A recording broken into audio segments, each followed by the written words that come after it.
I got a message on Instagram.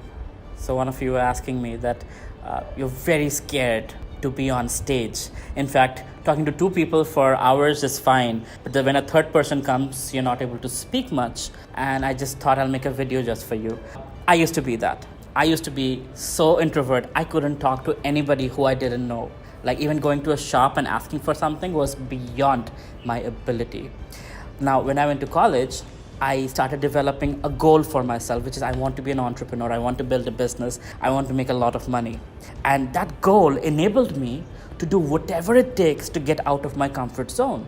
So that's what I started doing, is get out of my comfort zone. So I had to pitch to investors. I had to go to business plan competitions, because without that, I wouldn't be able to build my business, right? And I forced myself to practice pitching. Wherever I got an opportunity, I would have databases of competitions and I would apply to all of them. And before going to pitch, I would practice 70, 80, 90 times, right? And over time, doing pitches and doing these opportunities of public speaking, I just forced myself to get any opportunity for public speaking just so I could learn how to speak to people. And that was absolutely death for me because I was so damn shy. But I ran for election over and over again. I stood up for causes. I went and talked to unknown people asking for funds, fundraising for my university, fundraising for my business. And eventually what happened was, just by doing it over and over and over again, that became my comfort zone. And today, as you know, I speak at so many different places and whatnot, right?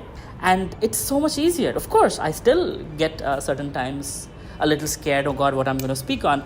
But it's become so much easier. And what I'm telling you here is the only way to get over stage fright, the only way to get over this hesitation to speak to a third person is to actually do it and try it and practice it over and over and over again. Now, it won't happen unless you have motivation. So have a motivation for which you want to accomplish that. My motivation was business, that I have to survive. And the only way I can survive is through business, not jobs. And so it was a do or die situation for me to speak, to pitch, to do public speaking, to be on stage.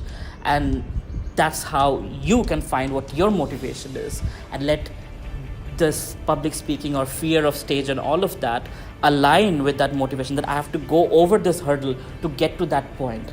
And you will see that you will get courage from no matter where, and you will be able to do the unthinkable. And eventually that unthinkable will become your second nature.